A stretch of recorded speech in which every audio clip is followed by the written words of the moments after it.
దేవుడికే మహిమ కలుగును గాక. మొదటి సమూయేలు 8వ అధ్యాయం. సమూయేలు వృద్ధుడైన మనం 7వ అధ్యాయం చివరి వరకు ఏం చూసాం? 15వ వచనంలో ఏముంది?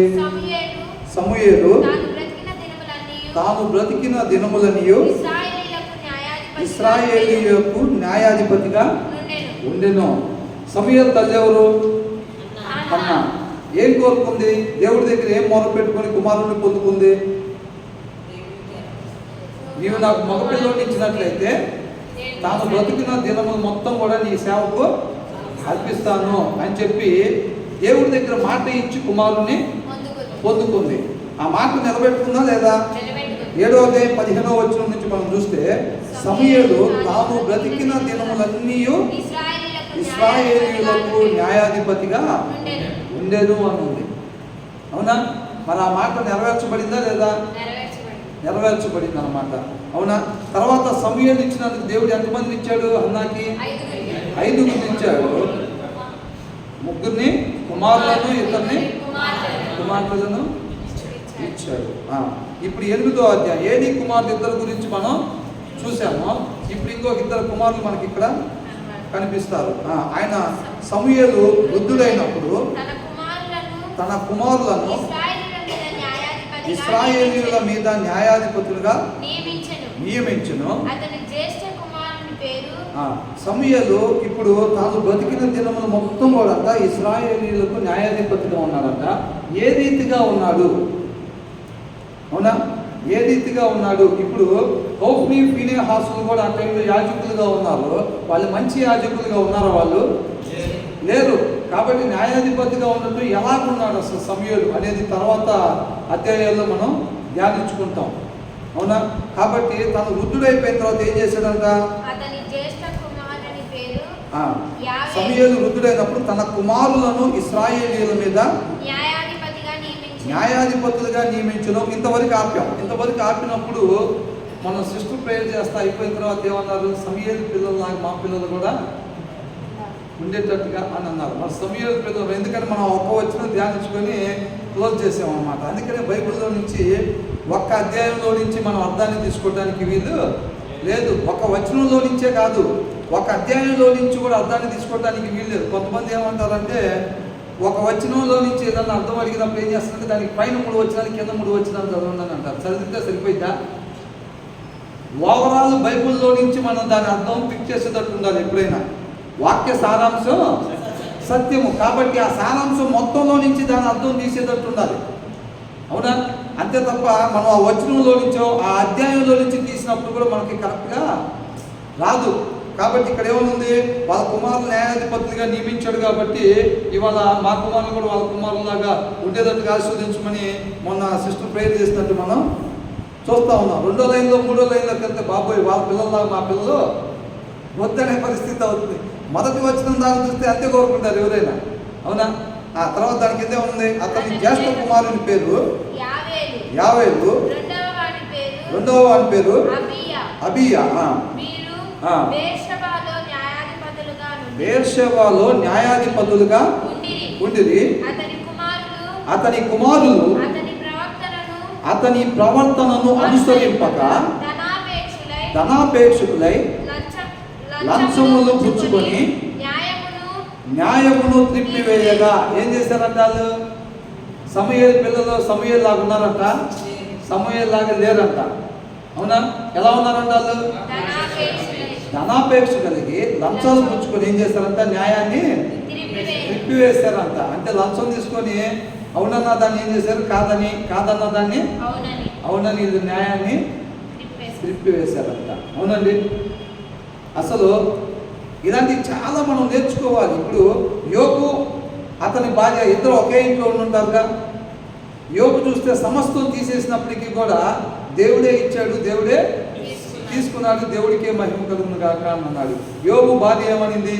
ఇచ్చినప్పుడు బాగానే ఉంది, దేవుడికే మహిమ కలుగును గాక. తీసేసినప్పుడు ఇంకా దేవుడు అని అంటున్నావా? ఇక దేవుడిని దూషించి చచ్చిపోమంటుంది. అవునా? దేవుడిని దూషించి మరి ఒకే ఇంట్లో వాళ్ళిద్దరు ఉంటా అట్లా ఎట్లా పెరిగారంటారు? అంటే యోబు ఆ రీతిగా దేవుడితో సహవాసం కలిగి ఉంటుంటే యోబు భార్య ఆ టైంలో ఏం చేస్తుందంటారు అసలు? ఒక దినం కాదు, 2 దినాలు కాదు, అనేక దినాలు అదే రీతిగా ఉంటేనే కదా. మరి సమూయేలు అసలు ఆ రీతిగా సమూయేలుకి దేవుడు తోడుగా ఉన్నాడు కాబట్టి దాని జీవిత కాలం మొత్తం కూడా దాని నుంచి బెర్షెబా వరకు చూపించి ఆ చివరి వరకు మొత్తం కూడా సమూయేలు దేవుడి ప్రవక్త అని, సమూయేలు ద్వారా దేవుడు మాట్లాడుతున్నారని మొత్తం తెలుసుకున్నారంట. అవునా? మరి ఆ రీతిగా దేవునితో సహవాసం చేసిన సమూయేలు వారి 2 పిల్లలు ఆయనతో పాటు ఉంటారుగా, మరి వాళ్ళు ఎలా ఉన్నారు? మరి ఒకే ఇంట్లో పెరుగుతా అట్లా ఎట్లా జరుగుతుంది అసలు? అవునా? ఆ పిల్లలు ఇద్దరంట లంచాలు తీసుకొని ధనాపేక్ష కలిగంట న్యాయాన్ని త్రిప్పివేయగా, అంటే ఇప్పుడు వాళ్ళని అడిగామనుకో, ఏంటి ఇట్లా చేసేది అసలు ఎంత నష్టం అంటే, మీకేం నష్టం వచ్చిందండి, మేము ఏదో డబ్బులు తీసుకున్నాం, మా వాడికి ఏదో సెటిల్మెంట్లు చేసుకున్నాం. న్యాయం తిప్పేటువంటి ఏంటి? అంతేనా కదా? ఏదో చిన్నపాటి సెటిల్మెంట్లు అంటే పదవిని అర్థం పెట్టుకొని సెటిల్మెంట్లు చేసుకుంటారన్నమాట. అంతేనా కదా? ఇప్పుడు వాళ్ళ దగ్గరికి ఎవరు వెళ్తారండి? లేకపోతే ఇప్పుడు వాళ్ళు న్యాయాధిపతులుగా వాళ్ళని పెట్టకపోతే ఎవరైనా వెళ్తారా వాళ్ళ దగ్గరికి? మాకు న్యాయం తీర్చండి అని వెళ్తారా? వాళ్ళని న్యాయాధిపతులుగా పెట్టారు కాబట్టి మాకు న్యాయం తీర్చండి అని వెళ్తున్నారు. ఇది ఆ పదవిని ఉపయోగించుకొని డబ్బు సంపాదించుకుంటున్నారు. ఇవాటి వరకు కూడా జరుగుతుంది కానీ చోట్లది పదవిని ఉపయోగించుకొని వాళ్ళు ఎట్లా చేశారు, ఏంటి ఇట్లా చేశారు అంటే మీకేంటి నష్టం, మాకేదో అవకాశం వచ్చింది, మాకు ఎక్కువ మేము పడుతున్నాం అని అంటారు. అవునా? ఇప్పుడు వీళ్ళు కూడా అట్లాగే అంటారు. అక్కడ నష్టం వచ్చిందా లేదా? ఇప్పుడు నేటి దినాల్లో అధికారులు కూడా లంచాలు తీసుకొని న్యాయాన్ని తిప్పేయటం వల్ల సొసైటీకి నష్టం ఉందా? ఉండిద్దా లేదా? ఇప్పుడు రోడ్లు ఏమని ఏదో గవర్నమెంట్ వాళ్ళు ఎంతో శాంక్షన్ చేశారు, దాంట్లో వీళ్ళు కొంత నొక్కేసి అది చేసి నాశరకమైన దాన్ని ఏదో రిలీజ్ చేశారు. అది 2 వర్షాలు పడంగానే మళ్ళీ గుంటలో పడిపోయి జనాలకు నష్టమే కదా? నష్టమేగా. ఇప్పుడు వీళ్ళు కూడా అడిగితే ఏమంటారు? మేము న్యాయాధిపతులు కూడా వాళ్ళు ఎవరో వచ్చారు, మాకు తోచింది ఏదో మేము చేసుకుని మాకు ఎక్కువ మేము పడ్డాం, మీకేమైంది, ప్రాబ్లం ఏంటి మీకు అని అన్నారు. అసలు ఏమైంది వాళ్ళిద్దరు అట్లా చేయడం వల్ల ఏం జరిగింది అసలు చూద్దాం. ఇశ్రాయేలీయుల పెద్దలందరూ కూడి రామాలో సమూయేలు వద్దకు వచ్చి, చింతగించుము, నీవు వృద్ధుడవు, నీ కుమారులు నీ ప్రవర్తన వంటి ప్రవర్తన గలవారు కారు గనుక అంటే తెలుసు కదండి మనకి. అవునా? ఈ ముందు దాన్ని బట్టి వెనకది జరుగుతుందని అర్థం. గనుక సకల జనుల మర్యాద చొప్పున మాకు ఒక రాజును నియమింపుము, అతడు మాకు న్యాయము తీర్చునని అతనితో అనిది. చూసారండి? వీళ్ళు కూడా ఉండాల్సిన రీతిలో వీళ్ళు ఉండకపోవటం వలన ఏం జరిగింది? వీళ్ళు దేవుడి చేత ఇప్పుడు న్యాయాధిపతిని సెలెక్ట్ చేస్తే ఇదేమంటే తర్వాత వచ్చిన చూడండి, రాజును నియమింపుమని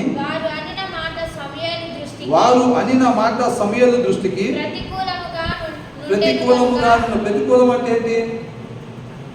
ప్రతికూలం అంటే ఏంటి?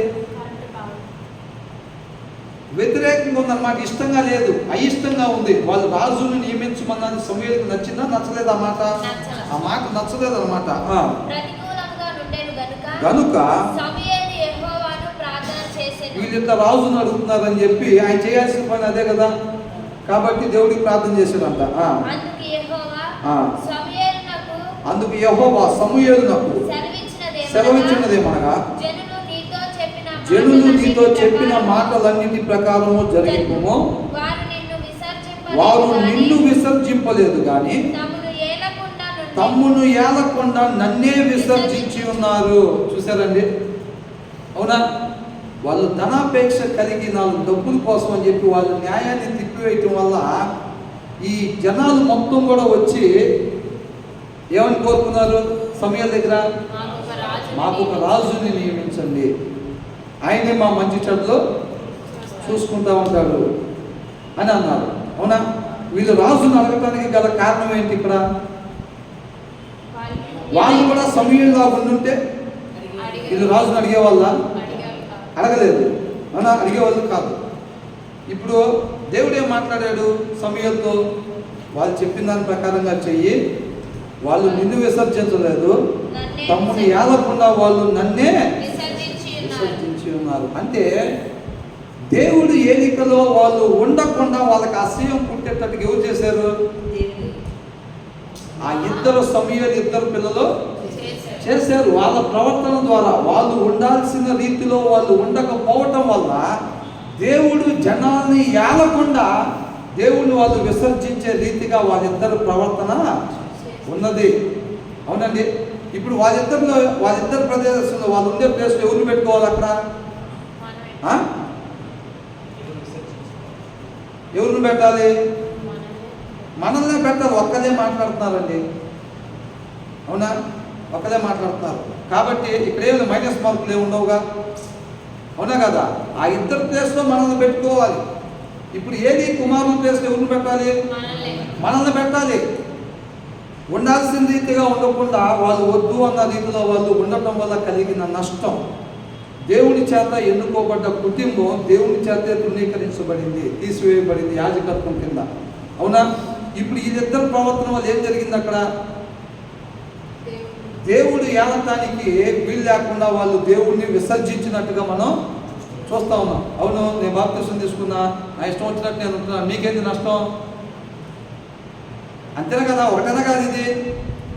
అవునా?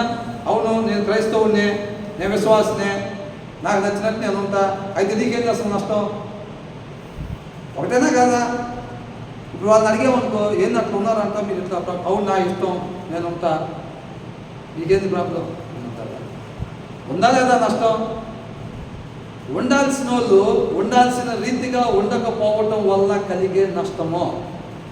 ఇది మనకి ఎందుకు రాపించారు? వాక్యాన్ని అనుసరించే వాళ్ళంటే దేవుడి కుమారులు అనబడతారంటున్నారు.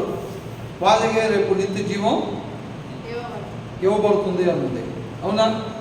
ఇప్పుడు మనం ఆయన్ని పోలి జీవించాలా లేదా? ఎవరిని పోలి జీవించాలి? క్రీస్తుని పోలి జీవించాలి. ఆయన ప్రేమ స్వరూపి కాబట్టి మనం ఆయన్ని పోలి జీవించి మన వలే మన పొరుగు వారి పట్ల ప్రేమను ఎప్పుడైతే చూపిస్తూ ఉంటామో మన జీవితకాలం మొత్తం ఆయన రాజ్యాన్ని కట్టేవారుగా మనం ఉంటాము. అలా ఉండాల్సినట్టుగా కాకుండా మన ఇష్ట ప్రకారం ఉన్నాం అనుకోండి, ఆయన చిత్త ప్రకారం కాకుండా మన ఇష్ట ప్రకారం ఉంటే నష్టం జరిగిద్దా లేదా? అది కేవలం మనకే జరిగిద్దా? ఈ మిగతా వాళ్ళకి క్రీస్తు కనపడకుండా ఎవరు అడ్డం పడతారు? అప్పుడు మనమే అడ్డం పడేది. దానికోసమే ఇది రాపిచ్చారు మనకి. లేక సమూయేలు పిల్లల గురించి మనకెందుకండి అసలు? అవునా? సమూయేలు పిల్లల గురించి మనకెందుకు? మనకు అవసరమనేగా రాపిచ్చారు. వాళ్ళు ఉండాల్సిన రీతిలో ఉండలేదు. ఇప్పుడు ఇదే గ్రంథంలో సమూయేలు గురించి రాపించారు, సమూయేలు పిల్లల గురించి రాపించారు. దేవుడు ఏమని మాట్లాడుతున్నాడు మనతో? ఎలా ఉండమంటున్నాడు, ఎలా ఉండద్దు అని అంటున్నాడు. వాళ్ళ పిల్లల్లాగా ఉండద్దు అని అంటున్నాడు. వాక్యంని అనుసరించటమే మన జీవిత విధానం కావాలి. ఇక వేరే విధానం మన జీవితాల్లో ఉండటానికి వీల్లేదు. యేసుక్రీస్తు వారు ఏమన్నారు? తండ్రి ఇష్టాన్ని నెరవేర్చడానికే నేను వచ్చాను తప్ప నా ఇష్టాన్ని నెరవేర్చుకోవడానికి నేను రాలేదు అని అంటారు. తండ్రి ఇష్టం అంటే ఏంటి? తండ్రి మాట ప్రకారం జీవించడం. తండ్రి మాట ప్రకారం అంటే ఇది మొత్తం ఏంటి? తండ్రి మాట తన కుమారుడు ద్వారా మనతో మాట్లాడుతున్నాడు. అంటే ఎవరి మాట ఇది? తండ్రి మాట ఇది. అవునా? కాబట్టి ఆయన మాట ప్రకారంగా జీవించటమే మన జీవిత విధానం కావాలి. వేరే విధానం ఇంక మనకి ఉండకూడదు. కాబట్టి ఆయన మాట ప్రకారంగా అంటే ఆయన నిత్యం మనతో మాట్లాడుతూ ఉన్నాడు అన్నమాట. మాట్లాడే దేవుడు కాబట్టి ఈ రీతిగా ఉండండి, ఈ రీతిగా ఉండొద్దు అని మనకి తెలియపరుస్తూ ఉంటున్నాడు. అనేక మంది కుటుంబాలని, సభ్యుల్ని మన ముందు పెట్టి ఈ రీతిగా ఉండొద్దు, ఈ రీతిగా మీరు ఉండండి, మన సమాధానం పడి యుగ యుగాలు మనం కలిసి ఉంటాము అని దేవుడు మనతో మాట్లాడుతూ ఉన్నాడు. ఆయన కృపను బట్టి మాట్లాడకపోతే మన వల్ల కాదు. ఆయన కృపను బట్టి మనకి తెలియపరుస్తున్నాడు.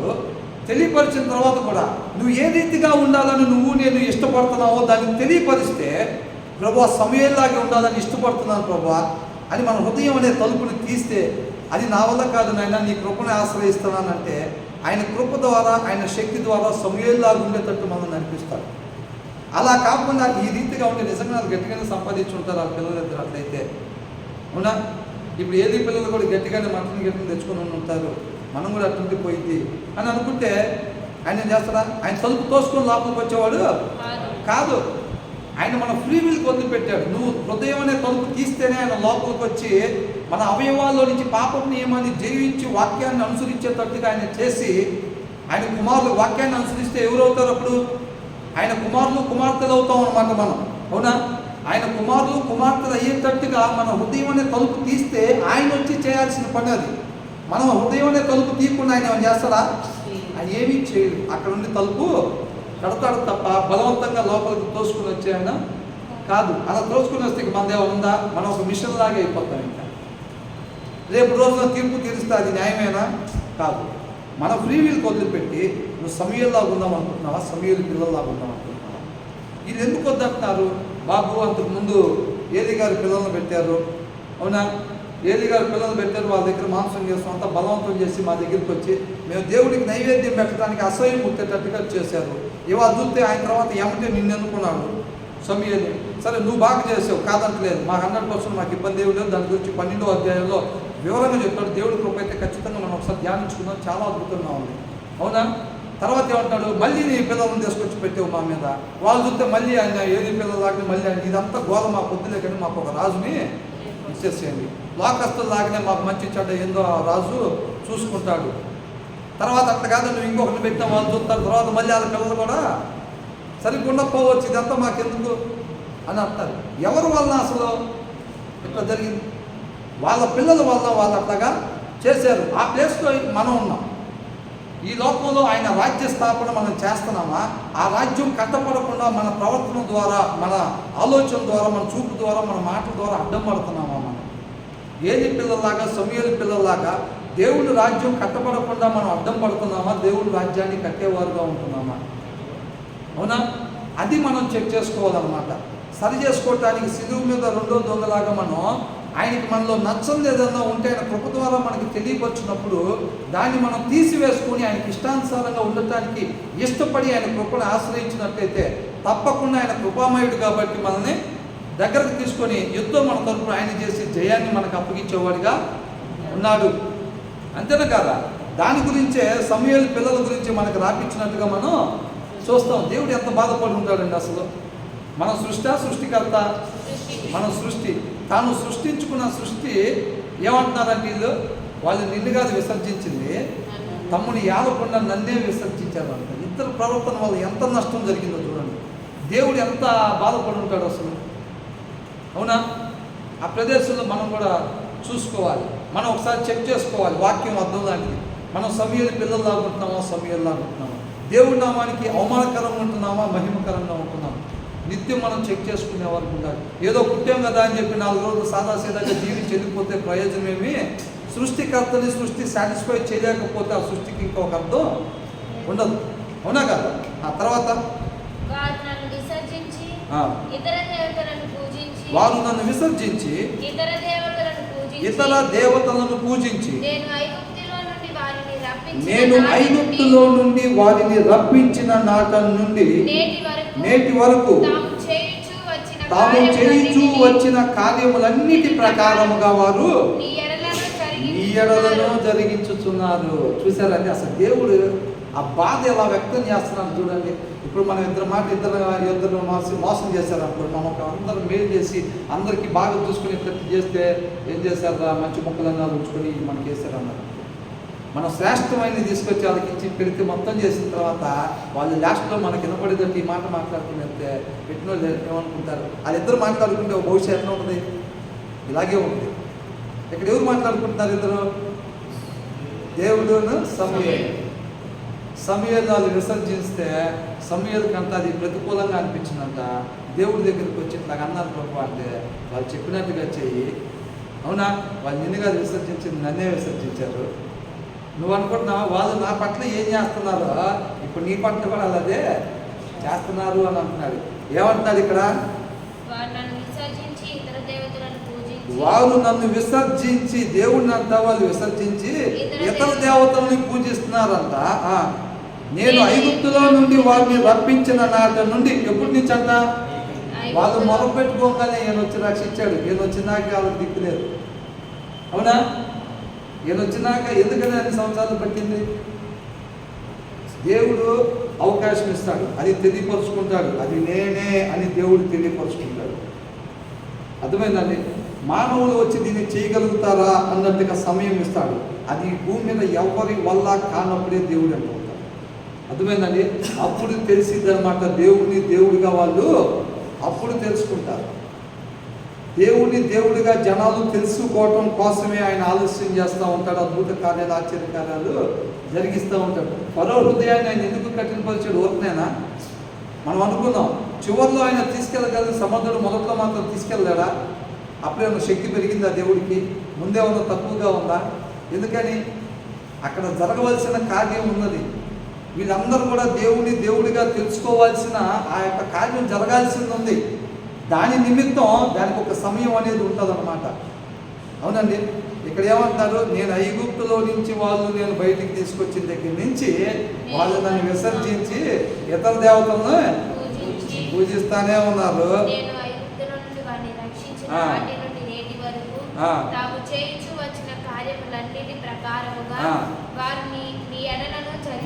కూడా అట్లాగే జరిగిస్తా. ఐగుప్తులో నుంచి అంత బానిసత్వంలో నుంచి వాళ్ళు మొదలుపెట్టుకుంటే వీళ్ళని ఎవరు తేలేని పరిస్థితుల్లో దేవుడు వీళ్ళని బయటికి తీసుకొచ్చినప్పుడు దేవుడితో ఎలా ఉండాలండి అసలు వీళ్ళు? మనం ఇదంతా ధ్యానించుకున్నాంగా. ఎలా రుణపడి ఉండాలి ఇది అసలు? అవునా? ఫరో లాంటి వాళ్ళ దగ్గర నుంచి బయటికి రావడం సాధ్యపడే పనేనా అసలు? ఈ భూమి మీద ఎవరి వల్ల కాకని కాముకున్నారు. స్వయంగా దేవుడు వచ్చి తీసుకుని వచ్చాడు. తీసుకుని వచ్చిన తర్వాత అసలు ఆయన ఎట్లా పూజించాలి, ఎట్లా మహింపరచాలి? వీళ్ళేం చేశారంట? ఆయన తీసుకొచ్చిన నాట నుంచి అంట ఆయన విసర్జించి వీళ్ళు ఏం చేస్తారంట? విగ్రహాలు పూజిస్తూ ఉన్నారు. వాళ్ళు నాకు చేసినట్టుగా అదే క్రియల ప్రకారంగా నీళ్ళని కూడా వాళ్ళు జరిగిస్తున్నారు. వీళ్ళిద్దరు కలిసి మాట్లాడుకుంటున్నారు అన్నమాట. బాబు నేను ఆ ఐగుప్తులో నుంచి తీసుకొచ్చా, అసలు ఒక్కొక్కరు నన్ను భుజానికి ఎత్తుకుంటారు, తలకి ఎత్తుకుంటారు, ఎత్తుకోవాలి కదా లెక్క ప్రకారం. వాళ్ళు నన్ను విసర్జించి అవసరం తీరిపోగానే వాళ్ళ విగ్రహాలు పెట్టుకుని పూజించుకుంటున్నారు. ఎంత బాధపడుతుంది? ఎప్పటి నుంచి బాధపడుతున్నాడంట? ఐగుప్తులో నుంచి బయటకు వచ్చిన దగ్గర నుంచి ఆయన బాధే. ఆయన విడిచిపెడతాడా? పిల్లోడు తప్పు చేశాడని చెప్పి ఒక దెబ్బ కొట్టి వదిలిపెట్టేస్తాడా? కాదు కదా. మరి లోకస్తుడిగా ఉన్న తండ్రే ఆ రీతిగా ఉంటే పరమ తండ్రి అయిన దేవుడు మనం వదిలిపెడతాడండి? ఆ రీతిగా ఆయన బాధపరుస్తున్నా సరే ఆయన అదే రీతిగా వాళ్ళని ఆయన ప్రేమను బట్టి నడిపిస్తే ఇంకా తెలుసుకుంటారు నా పిల్లలు, ఇంకా తెలుసుకుంటారు, నా దగ్గరకు వస్తారు. అవునా? అట్లాగా ఇందాక బ్రదర్ మార్నింగ్ ఒక మంచి పాట, తప్పిపోయిన కుమారుణ్ణి నేనైతే నా కొరకే నిరీక్షించే తండ్రి నా యేసు. చూసారంటే? అవునా కదా? ఆయన ప్రేమ వర్ణించలేదు. ఒకళ్ళ జీవితం కాదండి, మన జీవితాలు అన్నీ కలగలిపినా ఆయన ప్రేమని వర్ణించలేం. అవునా? తర్వాత ఏమంటాడు? అలాగే మీ ఏడలు కూడా ప్రవర్తిస్తున్నారు అని చెప్పి సమూయేలుతో మాట్లాడుతూ ఉన్నాడు. ఇద్దరు న్యాయస్తులు చూడండి ఎంత చక్కగా మాట్లాడుకుంటున్నారు వాళ్ళు. అవునా? వీళ్ళు విసర్జించారంట. మంచిని పొందుకొని వాళ్ళ దగ్గర నుంచి తన జీవితం మొత్తం కూడా, దాని ముందు అధ్యాయం చూసాం కదా మనం 15వ వచనంలో, సమూయేలు తాను బ్రతికిన దినములన్నీ ఇశ్రాయేలీయులకు న్యాయాధిపతిగా ఉండెను. ఏటేటా అతడు తర్వాత ఫిలిస్తీయుల నుంచి ఆయన చెయ్యి వ్యతిరేకంగానే ఉందన్న. ఫిలిస్తీయుల జోలి రాకుండా సమూయేలు అడ్డం పడతానే ఉన్నాడు. అలా అడ్డం పడిన సమూయేలు వాళ్ళు ఏం చేశారంట? విసర్జించారంట. నన్ను కూడా అట్లా కాదు విసర్జించారంటున్నాడు. తర్వాత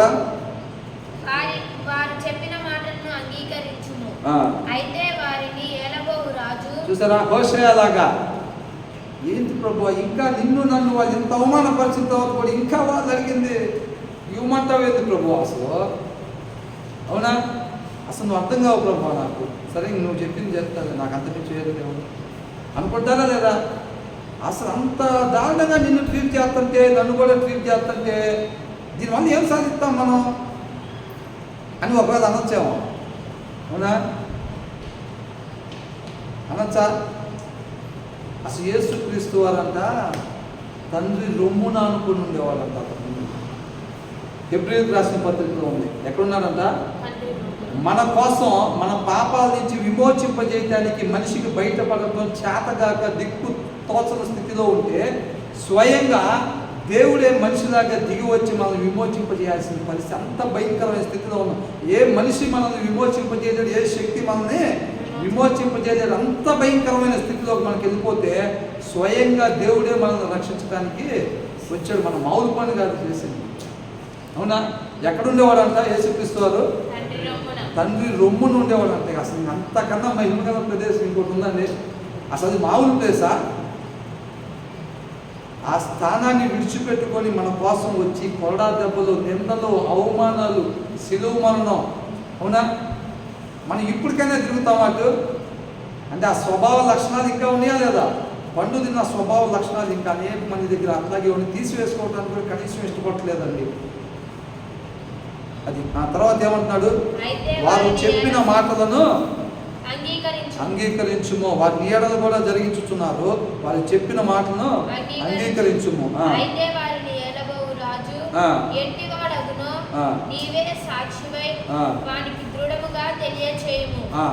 అయితే వారిని ఏలబోవు రాజు ఎట్టివాడవునో నీవే సాక్షివై వారికి. వాళ్ళని ఏమో చూసి రాజు అంటున్నారు కదా, ఈ లోకస్తులాగానే మాకు కూడా ఒక రాజు నియమింపు అని అంటున్నారు. అవునా? వాళ్ళు ఏదో అనుకో రాజు నియమించమంటున్నారు. అసలు రాజు నియమిస్తే ఎట్లా ఉంటుందో, వాళ్ళ భవిష్యత్తు, వాళ్ళ పిల్లల భవిష్యత్తు ఎలా ఉంటుందో ఒకసారి వాళ్ళకి వివరంగా చెప్పు అని అంటున్నాడు.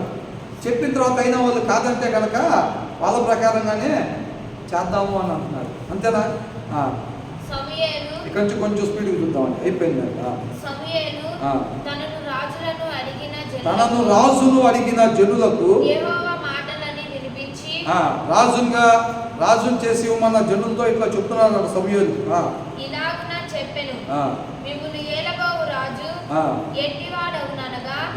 అతడు మీ కుమారులను పట్టుకొని తన రథములను తోలుటకును తన గుర్రములను కాపాడుటకును వారిని ఉంచుకొనును. కొందరు అతని రథము ముందర పరిగెత్తుదురు. మీరేదో మాకు రాజు నీయండి అంటున్నారు కదా, మీ పిల్లలకి ఏమైనా రథాలు తయారు చేసి రథాల మీద తీసుకెళ్తారని అనుకుంటున్నారా? మీరు రాజుని నియమించమంటే, మీకు ఒక రాజుని నియమించామంటే ఆయన ఈ దేవుళ్ళలాగా ఉండడు. అర్థమవుతుందండి? మీరు విసర్జించినా ప్రేమించే వాళ్ళలాగా రాజు ఉండడు. ఆ రాజు ఎలా ఉంటాడంట? అతడు మీ కుమారులను పట్టుకొని తన రథములను తోలుటకును. అంటే రథాలు తోలేవాళ్ళు. ఇప్పుడు కార్ డ్రైవర్ని ఏమంటారండి? కార్ డ్రైవర్ పెద్ద పోస్టా లేకపోతే ఓనర్ది పెద్ద పోస్టా?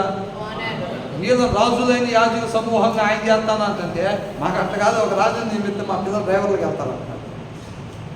అంతేనా? రాజు నియమించమంటున్నారు. వీళ్ళ పిల్లలందరూ ఏం కావాలంట? ఏదో అనుకుని రాజు నియమించమని వీళ్ళు అడుగుతున్నారు. రథములు తోలుటకును కాపలాదారులు ఎవరంట?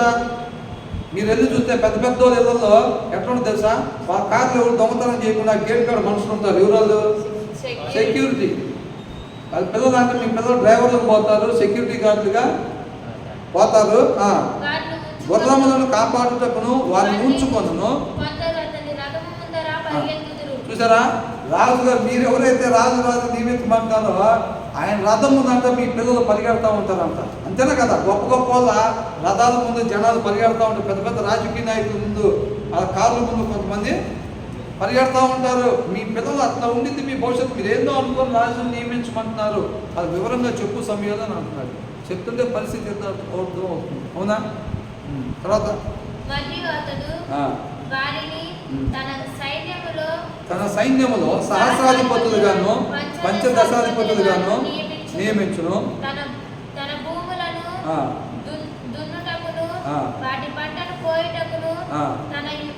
ఇప్పుడు ఏదైనా ఒక అధికారులుగా ఇప్పుడు మిలిటరీలో ఆఫీసర్ కానీ లేకపోతే జవాన్ ఏది పెట్టినా కదా దాంట్లో రిస్క్ లేకుండా ఉంటుందా? వచ్చింది పెద్ద జీతమే వచ్చింది, వచ్చే జీతం వచ్చింది, లేకపోతే మనుషులే ఉండిద్దా లేదా అట్లాగా? కాబట్టి ఇప్పుడు రాజు దగ్గర ఉండటం ఏంటి? అనేక మంది దాడి చేసే పరిస్థితులు ఉంటాయి. అవునా? మీ పిల్లలకి అట్లాంటి పరిస్థితి ఉంటుంది అంటున్నా. తన భూములను దున్నుటకును వాటి పంటను కోయుటకును. భూములు దున్నటానికన్నా పంటను కోయటానికి వాళ్ళు ఎట్లుంది? రైతుల పరిస్థితి ఎట్లుంది? అవునా? ఏం లేదు, సింపుల్గా ఇప్పుడు మన నాయకుల్ని పెట్టుకోవటమే. ఇప్పుడు ప్రధానమంత్రిని తీసుకొచ్చి పెట్టుకుంటున్నాయి. ప్రధానమంత్రి గారికి ముందు ఎట్లుంటుంది? ప్రధానమంత్రి వచ్చి అందరిలో ఊడ్చేసి అది చేసి ఇది చేసి వంటలు చేస్తారు. అట్లాగా చేయడుగా. ఇప్పుడు దేవుడు ఏంటి? ఒక పరిస్థితి బాగలేదు నాయన అని పూర్ణ హృదయంతో వేడుకుంటే ఆయన కార్యం జరిగిస్తాడు. ఇదేం చేస్తారంట? ట్యాక్స్ల మీద ట్యాక్స్ వేసి. అవునా? ఏమంటున్నాడంట? పంటను కోయటం రైతుల పరిస్థితే. దున్నటం వాటి పంటను కోయటం, యుద్ధాయుధములను తన రథంలో సామాన్లను చేయుటకు వారిని ఏర్పరచుకో. ఇది పనులు అవుతారా, ఇది రాజులు అవుతారండి? ఇది పనులు ఇది అయ్యేది. రాజు నియమించుకుంటే మీరంతా మీరు మీ పిల్లలు మొత్తం పనులుగానే అయిపోతారు అని చెప్పి వివరంగా చెప్పు. అయినా వాళ్ళు కాదంటే దాని ప్రకారంగానే చేద్దాం. మీ కుమార్తెలను భక్ష్యకారునిగాను బోనకత్తలుగాను రొట్టెలు కాల్చు వారిని గాను పెట్టుకొనును. భక్ష్యకారునిగాను బోనకత్తలుగాను అంటే వంట వండే వాళ్ళు ఉంటారు చూసారండి. వంట వండటానికి రాజులంటే ఆయన దగ్గర చాలా మంది వస్తూ ఉంటారు, చాలా మంది కోటలో ఉంటారు. వాళ్ళందరికీ మీరు ఎవరైతే రాజులు పెట్టమంటున్నారో మీ పిల్లలు ఆడపిల్లలు మొత్తం పోయి అక్కడ వంట వండటం, రొట్టెలు తయారు చేయటం, సెంట్లు కొట్టడం వాళ్ళకి రెడీ అయితే సెంట్లు, అవునా, వాళ్ళకి సెంట్లు కొట్టడమే మీ పిల్లలు ఆడపిల్లలు చేసే పని. మగ పిల్లలు ఏమో వాళ్ళ రథాలు సామాన్లు తయారు చేయటం, ఆయుధాలు తయారు చేసి వాళ్ళకి అప్పగించి చేతులు కట్టుకొని నిలబడటం, వాళ్ళ కార్లు దొంగతనం చేయకుండా సెక్యూరిటీ గార్డు లాగాను డ్రైవర్లుగా మీ పిల్లలు పని చేస్తారు అని చెప్తున్నాడు. మీ పొలముల్లోనూ ఒలివ తోటల్లోనూ శ్రేష్టమైన వాటిని తీసుకుని తన సేవకులకు ఇచ్చును. మీ ధాన్యముల్లోనూ ద్రాక్ష పండ్లలోనూ 10వ భాగం తీసి తన పరివార జనమునకు ఇచ్చును. అవునా కదా? ఇప్పుడు 10వ భాగం ఇయ్యాలిగా. రాజు అంటే ట్యాక్స్ కట్టనీరా. సొలొమోను రాజుగా చేసిన విపరీతమైన ట్యాక్స్ కట్టించాడంట. సొలొమోను గురించి మంచి ఉంటుంది, చెడు కూడా ఉంటుంది. భయంకరమైన ట్యాక్స్ వసూలు చేశాడంట. సామాన్యంగా పని చేయించారు తెలుసా అని అరుదుగా కనబడితే సొలొమోను గురించి అంత గొప్పగానే చెప్పి ముగించే పరిస్థితి ఎక్కువ మంది కనబడతారు. ఇప్పుడు ఆ టైంలో ఆయన పెద్ద కోట నిర్మించుకున్నాడు. ఆ రాణికి పెద్ద కోట నిర్మించాడు. ఎవరు నిర్మించేది? ఎవరు? వీళ్ళే. అక్కడి నుంచి రాళ్ళు లాక్కొచ్చేది, ఉళ్ళతో కొట్టేది. ఎవరు కొట్టేది? ఎట్లా పని చేయించుంటారు ఎవరి చేత? అసలు డబ్బులు ఎక్కడి నుంచి వచ్చినాయి? విపరీతమైన ట్యాక్సులు, డబుల్ చేసి ట్రిపుల్ చేసి ట్యాక్సులు కలెక్ట్ చేసినట్టు బైబిల్లో ఉంది. మనం చెప్పట్లా. అర్థమైందా? వ్యక్తి పనులు వ్యక్తి చాకరీ చేయించాడు. భయంకరంగా ట్యాక్సులు కలెక్ట్ చేశారు. గొప్ప గొప్ప కోటలు కట్టారు. బహిబాలయంతో 1000 మంది అంటే సామాన్యం కాదు. అవునా? దేవుడిచ్చిన జ్ఞానాన్ని ఉపయోగించుకున్నాడా? ఏమి లేదు. బహుబాల్యత్వం వల్ల దేవుడు మాట్లాడుతుంటే 2 సార్లు మాట్లాడినా కానీ తన హృదయాన్ని దేవుడి దగ్గర నుంచి పక్కకు తిప్పేసుకున్నాడు. అంటే దేవుడు మాటలు వినటానికి ఇష్టపడదా, పక్కకు తిప్పేసుకున్నాడు. బైబిల్లో రాసి ఇచ్చిన స్టేట్మెంట్ ఏంటో తెలుసా?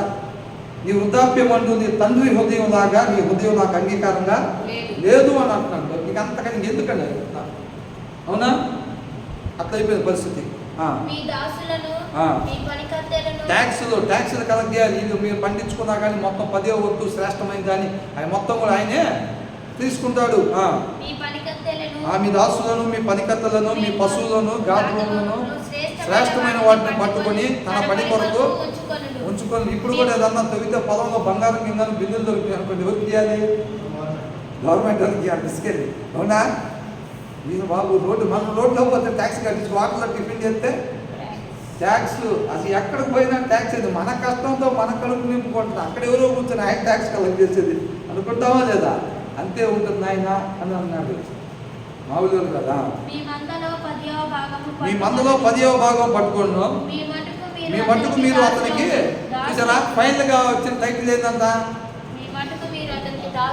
బాబు మీరు దాసులుగా ఉంటే నాకు మొదలు పెట్టుకుంటే నేను మిమ్మల్ని స్వతంత్రంగా విడిపించుకొచ్చా. రాజు నియమించానంటే మళ్ళీ ఏమవుతారంట? మళ్ళీ దాసులు అవుతారంట. చూసారా? మనిషి తెలివితేటలు అయ్యే. ఆయన్ని ఏమనియాలి? మనల్ని మన జీవితం మీద అధికారం ఆయనకి ఇవ్వాలి. ప్రభా నువ్వు ఒక్క నిమిషం పక్కన ఉండు, చక్రం తిప్పుతా. ఎట్లా ఉంటుంది? తిప్పారు. ఒక్క నిమిషం పండు తినబాకని అన్నాడు. అవునా? పండు తినబాకని అని దానికి వెళ్ళి ఎక్కువసేపు చూపిన పెడితే ఏమైంది అని దాని అర్థమైంది. ప్రభా నువ్వు ఒక్క నిమిషం పక్కన ఉండు. తిప్పారా చక్రం? ఇప్పుడు కూడా ఆగల. వాళ్ళు తిప్పిన చక్రం ఇప్పుడు కూడా ఆగల. ప్రకటన గ్రంథం 20వ అధ్యాయం దగ్గరగా ఆగదు. అది రాస్తుందిగా క్లియర్గా.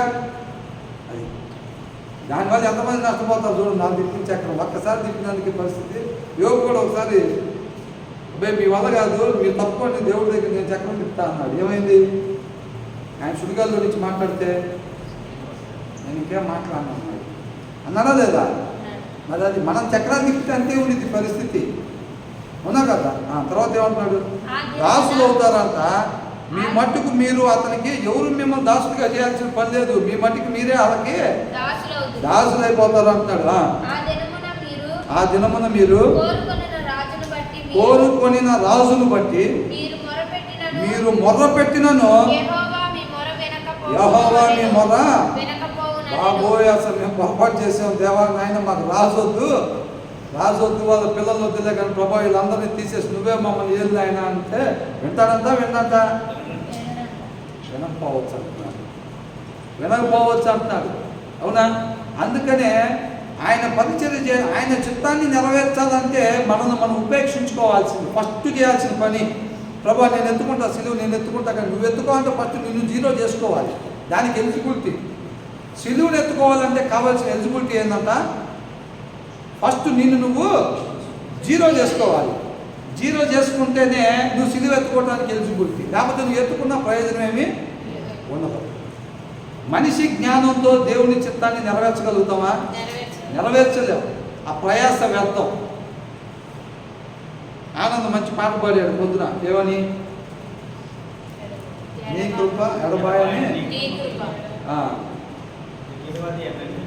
ఈ సేవలో ఎదురైనా ఎన్నో సమస్యలలో నా బలమును చూచుకొని నిరాశ చెందితిని అని అంటున్నాడు. అవునా?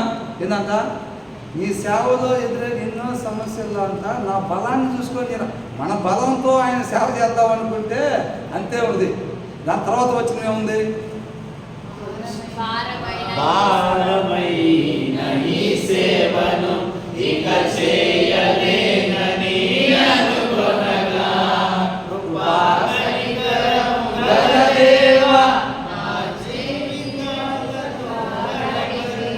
చూసారా? అర్థమవుతుందండి. మన బలం వల్ల ఏదన్నా చేద్దాం అనుకుంటే బూడిదే అక్కడ రాలేదు. ఏమైతే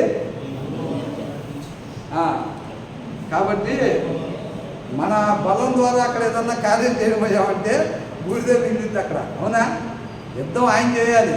ఒక్క నిమిషం పక్కన దేవా అంటే ఏమైంది? మళ్ళీ బానిసత్వంలోకి వెళ్ళిపోతారంట. ఆ తర్వాత ఏమంటాడు? ఆ దినమున మీరు కోరుకొనిన రాజును బట్టి మీరు మొర్ర పెట్టినను యెహోవా మీ మొర్ర వినకపోవును అనేను. అయినను అసలు స్వభావం చూసారండి. అసలు అంటకుండా ఉండటానికి ఏదైనా మందు ఉంటే చాలనిపించింది. అర్థమైందండి? అసలు ఇశ్రాయేల్ గురించి రాపిపోతే మనం ఏమైపోయే వాళ్ళం అండి అసలు. అవునా? ఎట్లా చెప్తున్నారు వివరంగా? ఎవరు మాట్లాడుతుంది? ఇది చూడండి ఒకసారి. ఏది 10వ వచనం ఒకసారి చూడండి. సమూయేలు తనను రాజును అడిగిన జనులకు ఎవరు మాట్లాంటివి? యెహోవా మాటలు అని అంటే ఆయనే మాట్లాడుతున్నాడు. అంటే సమూయేలుకి చెప్పి చెప్పమని చెప్పంటే ఈ మాట రాజుగారు మాట పలానా చేయమంటున్నారు అంటే ఆ మాట ఎవరిది? రాజుగారిది అది. అవునా? అంటే ఈ మాట ఎవరి? దేవుడి మాట. ఎంత చక్కగా వివరంగా చెప్తే కూడా ఏమంటున్నారంటే వీళ్ళు, అయినను జనులు సమూయేలు యొక్క మాట చెవిని పెట్టనొల్లక అలాగున కాదు కుక్కతోక అంతేనా? చెక్ చేసుకోవాలి అర్థంలో మనం అసలు ఎలా ఉంటున్నాం. మనం ఎట్లుంటున్నామా అట్లుంటున్నామా? మాట్లాడుతున్నాడా దేవుడు మనతో? ఏ రీతిగా ఉండొద్దు, ఏ రీతిగా ఉండండి అని మాట్లాడుతున్నాడా? అవునా? మనం సరి చేసుకోవడానికి ఇష్టపడుతున్నావా? ఇష్టపడితే యుద్ధం ఆయన చేస్తాడు మన తరఫున. ఇష్టపడకపోతే మాత్రం మనతోనే యుద్ధం చేస్తాడు. అవునా? కాబట్టి వీళ్ళంతా అసలు వీళ్ళు కానీ మనకు తెలిసిన వాళ్ళు అయితే వాళ్ళ సాహసం పట్టచ్చా పట్టకూడదా? ఒకవేళ వాళ్ళ ఇళ్ళకి మన పిల్లలు పోతున్నారు మనకు ఏం చెబుతాం? వీకి పోతే ఈ కాళ్ళు చెప్పు ఇంకొకసారి వాడితో చూసాను అంటే ఎవరితో రేపు వెళ్ళిపోతారు అనుకుంటున్నారు వీళ్ళు. ఏంద్ర వాళ్ళెమ్మలు కనపడ్డావు అక్కడ, రేపు వాళ్ళు వెళ్ళిపోతారు అనుకుంటున్నావు, దిగిపోతే కాళ్ళు ఏమనుకుంటున్నావు అంటారా లేదా? అది మనం ముందు తీసుకొచ్చి పెట్టారు. అలాగున కాదు, జనములు చేయి రీతిని మేమును చేయనట్లు మాకు రాజు కావాలేను. ఏంటంట? ఇప్పుడు బ్రదర్ అంటారు చూసారా, జనాన్ని చూసి అంటాం దేవుడు మనకేమి ఇవ్వకపోయినా పర్లా, వాళ్ళకేమో నిత్య మాత్రం మాకు పుచ్చుకుంటుంది. ఇక్కడ ఏమవుతుందంట? నువ్వు నాకేమి ఇవ్వకపోయినా పర్లా, కానీ ఎవరికి బాగా ఎవరికైనా ఇచ్చామంటే నాకు మనశ్శాంతి లేదు. మా లైన్లో అందరికీ సింగిల్ డోర్ ఫ్రిడ్జ్లే ఉంటే నాకేం ప్రాబ్లం లేదు దేవా, నేను డబుల్ డోర్ ఫ్రిడ్జ్ అడగను. ఎవరికైనా ఇచ్చామంటే నాకు నిద్ర పట్టదు. ఇంకా నాకు కూడా ఇచ్చిందాక నాకు కూడా ఇస్తే సేమ్ ఫ్రిడ్జ్ ఇస్తే మళ్ళీ పని అవ్వదు. కొద్దిగా అన్సాటిస్ఫాక్షన్గానే ఉంటుంది. 1 ఇంచ్ పెద్దది ఇస్తే మామూలుగానే ప్రార్థనలో గీతలో నీకు వచ్చేస్తాయి. అంతేనా? అంతేనా కదా? అట్లాగంట వీళ్ళేందంట అలాగునా. కాదు. ఈ మధ్య 2 బెత్తాలు తీసుకొచ్చి మా ఇంట్లో పెట్టారు. ఏదో మాట్లాడుతున్నారు. 2 బెత్తాలు మా తమ్ముడు ఇల్లు చదువుతుంది. నువ్వు కూడా చూసావుగా. ఇల్లు చదువుతుంటే 2 బెత్తాలు కనపడి, అక్కడ 4 కనపడి. దేనికి అంటే పిల్లలు సరి చేయడానికి అయితే ఒక 2 ఇస్తారా అని చెప్పి ఒక 2 బెత్తాలు తెచ్చుకున్నాం. చాలా ఉపయోగపడతాయి అని. వాళ్ళు వెండి తెచ్చుకున్నా బంగారం తెచ్చుకున్నా ప్రయోజనం లేకపోవచ్చు, కానీ బెత్తాలు మాత్రం ఖచ్చితంగా ప్రయోజనమే. నిజమండి, నేను అర్థం కాదు. పట్టుకుని ఎవరైనా ఉంటారు పిల్లల్ని, ఒక్క దెబ్బ కొడితే దేవుడు కొన్నట్టే. అవునా? నువ్వానికి స్తోత్రం అన్నారు పిల్లలను బట్టి. ఎవరని ఓరకనే కాదు, ఏదో రకం కాదు, బయట అంటే రికార్డింగ్ కాదు. పిల్లల్లో దెబ్బ కొడతాం ప్రభువానికి స్తోత్రం అట్లా కాదు నేను అనేది.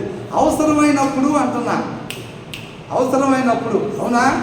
ఇదిగో అవసరమైనప్పుడు పిల్లల్ని కొట్టడం దేవుడి కృపది. అవునా? అలా కొట్టినప్పుడు ప్రభువానికి స్తోత్రం, నీ కృపకే వందనాలు నాయన అనుకోవాలి. బాధ ఉంటుంది, శారీరకంగా బాధ ఉంటుంది. ఒకవేళ ఉంది అని అంటే ఎంత పర్సంటేజ్ బాధ ఉందో అంత పర్సంటేజ్ ఇంకా మనం సరి చేసుకోవాల్సింది ఉందని అర్థం. అవునా కదండి? ఎంతో కొంత బాధ ఉంటుందా ఉండదా? ఇంకా అంత సరి చేసుకోవాల్సింది ఉందని. ఉండకూడదా బాధ? ఎందుకు కట్టావు?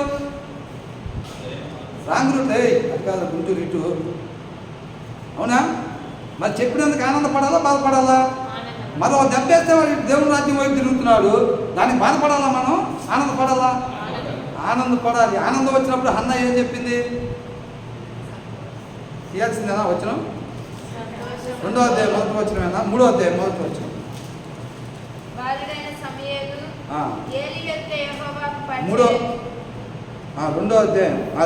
అధ్యాయం 1వ వచనం. మరియు హన్న విజ్ఞాపన చేసి పిల్లోడిని కుమారుని తీసుకెళ్లి దేవుని సన్నిధిలో విడిచిపెట్టేసిన తర్వాత ఏమంటుంది? మరియు హన్న విజ్ఞాపన చేసి ఇలాగనెను, నా హృదయము యెహోవా యందు సంతోషించుచున్నది, యెహోవా యందు నాకు మహాబలము కలిగెను, నీ వలన రక్షణను బట్టి సంతోషించుచున్నాను. చూసారా? ఏదో పిల్లోడిని తీసుకెళ్ళేది శాశ్వతంగా వదిలిపెట్టేసి వచ్చి ఏం చెప్తుంది? మనం కూడా అదే చెప్పాలి. పిల్లలను దెబ్బ కొట్టినప్పుడు ఏం చెప్పాలి? వాడు ఏడుస్తూ ఉంటాడు, మనకి చెప్తూ ఉండాలి. అవునా కదా? కొద్దిగా తేడా కాదు, ఆపోజిట్ కనబడుతుందా? వాక్యానుసారంగా చూస్తే కరెక్టేనా కదా? వాళ్ళు గమనించండి, వాడి లైన్లో నుంచి దేవుని వాక్యాన్ని అనుసరించడమే లైను. మనం ఎప్పుడు కొడతాం? వాడి లైన్లో నుంచి పక్కనకు అడిగేసినప్పుడు ఒక దెబ్బ కొడతాం. కొత్తగానే వాడు ఏమంటే లైన్లో కొంటున్నాడు. అది మేలా లేక కీడా? మేలు. మరి ఎందుకు బాధ మనకి? చేయాలా లేదా? ఇప్పుడు దేవుడు ఏమంటున్నాడు? వాళ్ళు ఎప్పుడైతే తెలుసుకోవాల్సింది తెలుసుకుంటున్నారో అయినా వాళ్ళు దుష్క్రియలు చేసినప్పుడు న్యాయాధిపతులు దేవుడు ఏం చేస్తున్నాడు? వాళ్ళు ఏమంటే శత్రువులకి అప్పగిస్తున్నాడు. బాధ ఉందా? ఎవరు పిల్లలు? దేవుని పిల్లలు. వాళ్ళు వాళ్ళని అట్టగే వదిలిపెట్టేస్తే వాళ్ళు అదే దుష్క్రియలు చేసుకుంటే వెళ్ళిపోతారు, నరకానికి వెళ్ళిపోతారు. వాళ్ళు అట్టించాడు. ఆయన ఏం చేస్తున్నాడు అంటే ఓ దెబ్బ పడుతున్నాడు. తండ్రి ఏమంటున్నాడు యేసుక్రీస్తు వారిని? శభాష్. అవునా?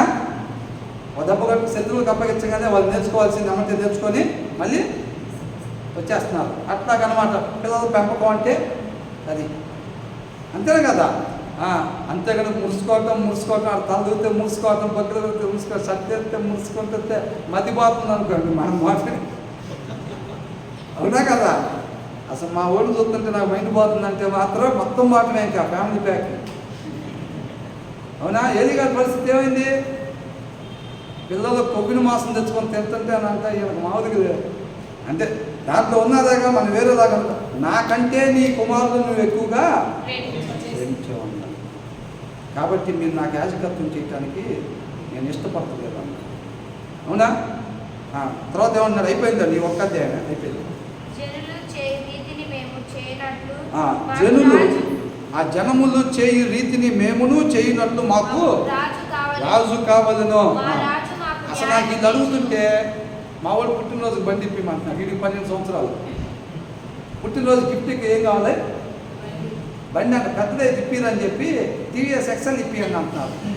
టీవీఎస్ ఎక్సెల్ ఇప్పియండి, నాకు బాగా ఇష్టమైన బండి అంటున్నాడు. అర్థం నాకు ఇప్పిస్తారు, తక్కువ లేనిది, ఖమ్మం మనం అటు ఇటు తిరగచ్చు, యూట్యూబ్ ఎదురు పెట్టుకుని ఒక స్టంట్ పైకి లేకపోతే వాడు అనుకుంటున్నాడు. వీళ్ళు అడుగుతుంటే కూడా నాకు అంతే ఉంది. సేమ్ జిట్టు చదువు అది అర్థమవ్వాలి. దేవుడు అందుకోసమే రాపిస్తుంది. ఏమంటున్నారు వీళ్ళు? జనములు చేయి రీతిని మేము కూడా ఎదురుతారు, పైకి లేపాలంటున్నారు వీళ్ళు. ఏమంటున్నారు? వాళ్ళు లేపినట్టు మేము కూడా ఎదురుతారు. అయినా సరే నువ్వు చెప్పిందంత బాగానే ఉందా, కానీ మేము కూడా ఎదురుతారు, పైకి లేపాలి మేము కూడా అంటున్నారు వీళ్ళు. బాగోదు, వద్దునైనా అని ఆయన చెప్తున్నాడు. జనములు చేయి రీతిని మేమును చేయనట్లు మాకు రాజు కాదు. అవసరమైతే పిల్లల డ్రైవర్ ఉద్యోగాలకి, సెక్యూరిటీ గార్డులకి, అవునా, ఈ చేపించడానికైనా వాళ్ళు సిద్ధపడుతున్నారు వీళ్ళు. అంతే తప్ప జనం చేసే రీతిలో మాకు కూడా జరగాలంటున్నారు. అర్థమవుతుంది కదా? మా రాజు మాకు న్యాయము తీర్చును. మా ముందర పోవచ్చు అతడే మా యుద్ధములను జరిగించునని. ఏం చేస్తారంట? మా రాజు మాకు న్యాయం తీర్చును, మా ముందర పోవచ్చు అతడే మా యుద్ధములను. ఈయన విసర్జించిన తర్వాత ఆయన ఏం చేస్తాడు? యుద్ధం ఇంకా చేస్తాడు ఈయన. ఇప్పుడు ఈయన ఎప్పుడైతే దేవుడిని విసర్జించారో వీళ్ళతో యుద్ధం చేసేది ఎవరు? దేవుడే వీళ్ళతో యుద్ధం చేస్తాడు. ఆయన విసర్జించిన తర్వాత వీళ్ళతో యుద్ధం దేవుడే చేస్తాడు. ఇక ఏ రాజును పెట్టుకుంటే గెలుస్తాడు? మిమ్మల్ని కాపాడతాడు. అవునా? తెలియని మాటలో డాడీ నువ్వు పక్కన కూర్చొని నేను దోలుతాను అంటున్నాను అనుకోండి, కాదు బాబు నీకు తెలియదు ఏమైందో, నువ్వు కాముకుంటా అట్లా కాదు డాడీ, అసలు చక్రం తిప్పుతాను, ఏం చెప్పదు అవుతున్నావు నువ్వు అంటే ఏమనుకుంటాం మనం? అంతేనా? వీళ్ళు అదే అంటున్నారు. ఏందంతా ఈయనకన్నా బాగా యుద్ధం చేసేయాలి ఉన్నాడా? అట్లా కాదు దేవా, ఈయన విసర్జించంట, మాకు ఒక మనిషిని పెట్టు, మమ్మల్ని వేస్తాను అంటున్నాడు. మా తరపున దేవా నువ్వు కాదులే కానీ నువ్వు కొద్దిగా పక్కకుండి మా తరపున ఒక మనిషిని యుద్ధం చేయడానికి పెట్టి మా యుద్ధాలు ఆయన చేస్తాడు అంటున్నాడు. ఏ మనిషిని పెడితే చేస్తాడు యుద్ధం? జయం వచ్చేటట్టుగా. మీరు ఎప్పుడైతే ఆయన పక్కన పెట్టారో ఆయన మీ వైపు తిరిగి నిలబడతాడు. మీ తరపున ఒక మనిషిని పెడతాం కాదు, ఈ భూమి మీద మనుషులు మొత్తం కలిసినా కానీ వాకమే. తెలిసి తెలియక మాట్లాడుతున్నారు వీళ్ళు. అవునా? పిల్లలు ఏమనుకో, దేవుడు ఏమనుకుంటాడు? అనుకుంటాడా అనుకోడా? కంపల్సరీగా అనుకున్న వాక్యాన్ని డివియేట్ మనం ఏం పెట్టగలదు, ఏం చెప్పుకోవట్లేదు, కానీ దీనికి సంబంధించిందే. అతడే మా యుద్ధములను జరిగించునని తెలిసి తెలియని జ్ఞానంతో అంట దేవుడి మీద యుద్ధానికంటూ ఒక మనిషిని పెట్టుకుంటారంట వీళ్ళ తరపున చేయటాన్ని. సమూయేలు జనుల యొక్క మాటలన్నింటినీ విని నవ్వుకుని రాయాల్సింది బహుశా. అంటే నేను మామూలుగా అంటున్నానులే, ఆయనకి మొత్తం తెలుసు కదా దేవుడు యుద్ధం చేస్తే ఎక్కడుందో తెలుసు. ఇదే మనిషిని పెట్టమంటున్నారు అనుకున్నప్పుడు ఆ ప్రదేశంలో ఉండే వాళ్ళకి ఏమొచ్చింది? జనరల్గా వచ్చిందా కదా? తరపున యుద్ధం చేస్తానికి దేవుడిని పెడితే ఆయనకి తీసేసి మనిషిని పెట్టమంటున్నారు. నాకు అది కాదు, నన్ను అడగమంటున్నారు దేవుడితో. అసలు ఏం చేయాలి ఏమని చెప్పి నవ్వుకుంటే ప్రార్థన చేసుకుంటాడేమో. అవునా? ఏం జరుగుతుంది అక్కడ? మాటలన్నింటినీ విని వాటిని వివరించారు. ఎట్లా అడుగుతున్నారు ప్రభు అది అని అడిగాడు. కనుక యెహోవా నియమించుమని సమూయేలునకు సెలవీయగా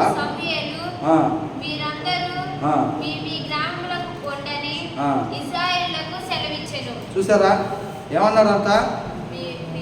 నీవు వారి మాటలు విని వారికి ఒక రాజును నియమించుమని సమూయేలునకు సెలవీయగా సమూయేలు మీరందరూ కొండని చూసారా? సరే వాళ్ళు అయితే వాళ్ళకి అర్థం కాదు. నువ్వు చెప్పినప్పుడు వాళ్ళకి అర్థం అవ్వాలా. మీరేదో రాజునిమ్మని అడుగుతున్నారు కదా, రాజుని ఇస్తే మీ పిల్లలు ఎట్లా అవుతారు, మీ కుమార్తెలు ఎట్లా అవుతారు, వంట చేసే వాళ్ళకి అట్లా అవుతారు, అది మొత్తం నువ్వు చెప్పింది మీ దాసులు అయిపోతారు ఓవరాల్గా చెప్పాలంటే మళ్ళీ అని అంటే వాళ్ళకి అర్థం అవ్వలేదు. సరే వాళ్ళ ప్రాక్టికల్గా అర్థమయ్యే దానికోసం వాళ్ళు నేర్చుకోవాలి కాబట్టి ఒక రాజుని సెట్ చేయవాలనుకున్నాను. అర్థమైందా? ఇప్పుడు దాకా థీరీ అన్నమాట. ఇది థీరీ చెప్పారు, అర్థమైందా? అర్థం అవ్వదా? ఇప్పుడు ప్రాక్టికల్స్ ఉంటాయి. ఏంటంట? ప్రాక్టికల్స్ 9వ అధ్యాయం నుంచి ఒక రాజుని సెలెక్ట్ చేసి వీళ్ళకి మాటతో చెబితే అర్థం అవ్వలేదు. సరే వాళ్ళు చెప్పినట్టుగా రాజుని పంపించు, వాళ్ళు ఏం తెలుసుకోవాలి, వాళ్ళు తెలుసుకుంటారు వాళ్ళు అని అంటున్నాడు దేవుడు. అవునా? కాబట్టి ఆయన మాటకి విధేయత చూపించేవారుగా ఉండాలి. సమయం లేదు కాబట్టి మనం తర్వాత దేవుడి కృపను బట్టి మనం ధ్యానించుకునేవారుగా. మనకి బస్సు ఎన్ని గంటలకో తెలియనప్పుడు ముందే పోయి బస్ స్టాండ్లో ఉండటం మంచిదా కాదా? ఆయన రాకడ ఎప్పుడో తెలియనప్పుడు, మన పోకడ ఎప్పుడో తెలియనప్పుడు ఆ బైబిల్ మొత్తం చెప్పిన తర్వాత వివరంగా అప్పుడు మనం సబ్మిట్ చేసుకుందాం అనేది మీద. ఇప్పుడు బైబిల్ మొత్తం చెప్పిన తర్వాత నేను సబ్మిట్ చేసుకుంటా, ప్రకటన